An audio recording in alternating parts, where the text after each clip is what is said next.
Well, good morning, guys. It is Monday, May 27th. I'm Gunarm Dyne, call me Dyne, and it's time for a little bonus video to showcase the final super boss of Final Fantasy IV Ultima. I did a couple practice sessions against this guy, so I have a pretty good strat.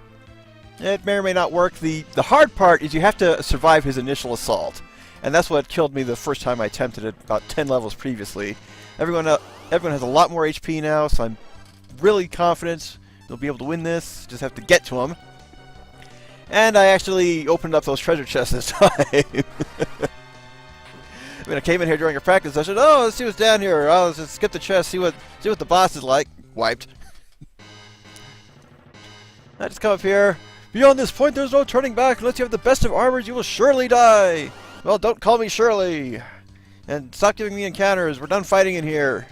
I spent several hours grinding. I actually got 2 Wyvern Lances for Cain, which comes in super handy against this guy. I'm just going to smoke him out. We'll hack our lungs out later.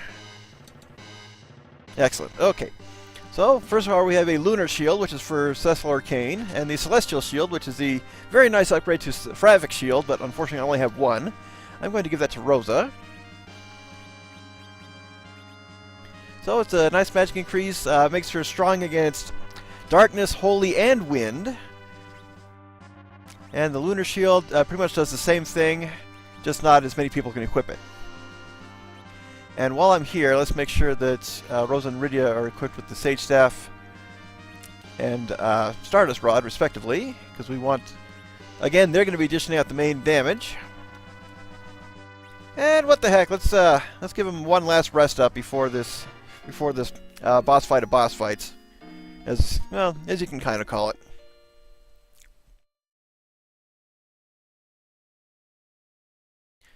But I am going to save to a separate slot just to be on the safe side. There's file 3 is my practice session. Jump up here. Another sword. Darkness. Fading the lights is the scare core to visuals. Before you take the greatest of swords, meet first the greatest of monsters. King of the monsters, is that you? So we have the Black Dragon. And this guy, yes, starts off with a couple of attacks.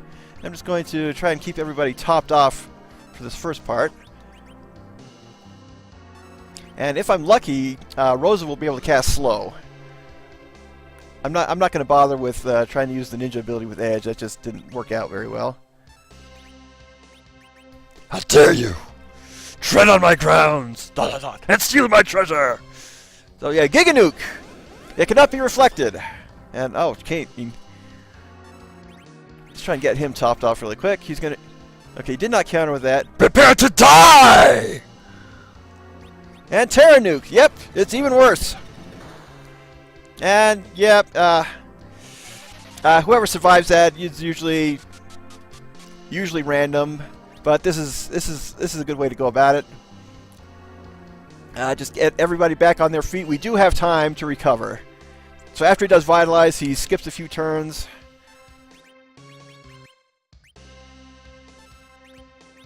Just get everyone back up on their feet.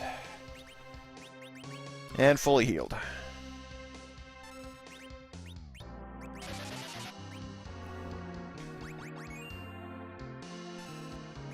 And now that that is done, let's utilize some Lunar Veils. This time we'll use some Reflex Strats.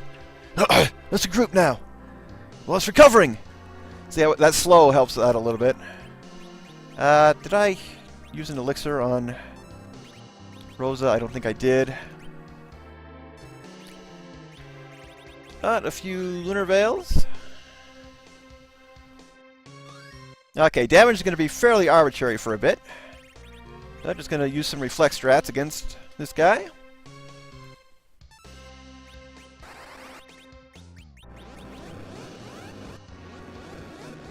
And by the way, the minimum level is like 73 for Rydia. Everyone's closer to 77. Here we go with the spell glitch again.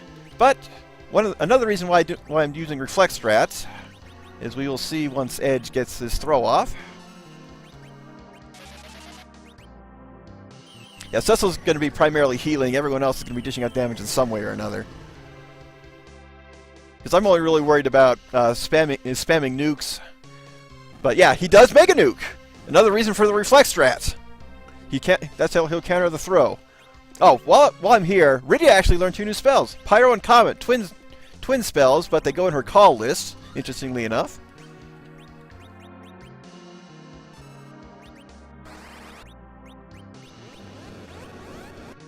But other than that, we are pretty much set, unless this guy ends up spamming Terra Nuke over and over again, which I highly doubt he will do. We should be good to go. ...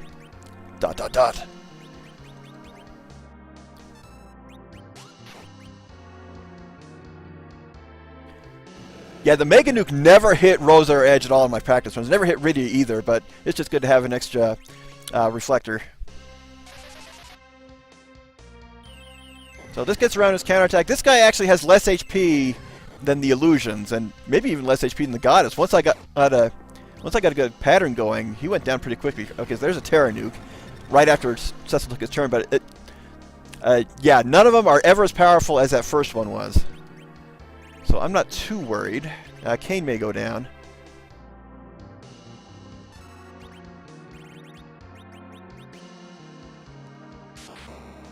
And yep, there he goes.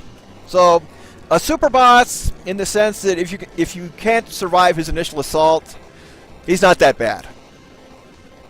Of course, I'm in my 70s. You can probably take this guy on at the late 60s with the good setup. Have the best armor, including some admin armor. And for that, we automatically switch back to Cecil, which I don't want to see. I want to see Rydia grab this sword. Oh, Pymat, and I want to see Rydia grab my sword. Now you listen here. Ding. But yeah, for that, we get the Apocalypse! The Sword of Destruction, Apocalypse Unleashed! And if you've ever wanted to see a broken weapon in a game, compare it to the Ultima weapon. So, boost of both magic stats, increased magic evasion, attacks with all elements, kills everything, and applies all status elements except Berserk. So yeah, this is a total bragging rights reward. Too bad there's no New Game Plus in this. 8-Bit fan, take note. That lets you carry over these weapons, because this would be so much fun to tear through the game with. And it's nice that we get the actual ending theme to just enjoy a little bit. It's a hard-earned victory. This guy took a lot of grinding, a lot of preparation. Not quite as problematic as setting up strats for Omega and FF5, but then again, I'm not complaining either. Yeah, high 70s, you can very likely beat this guy with a good strategy. In the low 70s, again, Rydia is one who sets the bar. She takes the longest to level up. So if she's at 70, everyone else should be fine. Maybe at 65. But they weren't kidding. It's a point of no return. You can cast exits or just leave here.